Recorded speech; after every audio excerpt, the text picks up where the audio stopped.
Әбіш Кекілбаевтың шығармалары өткеннің үнін бүгінге жеткізетін рухани мұра.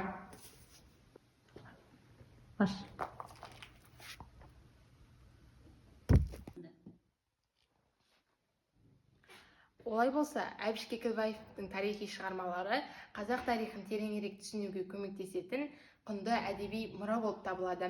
Оның тарихи тұлғаларды сомдаудағы көркемдік тәсілі, тарихи шындықты сақтау және оны рухани философиялық тұрғыдан талдау әдісі қазақ әдебиетінде ерекше орын алады. Бұл әдіс маған тарихты жан-жақты түсінуге мүмкіндік берді. Жазушының шығармалары, еңбек туындылары тек тарихи оқиғаларды сипаттап қана қоймай, оларды оқырманның санасында қайта тірілтіп, терең ой тудырды. Бұл оның қазақ әдебиеті мен тарихи көркем шығармаларда қосқан үлкен үлесі деп білемін.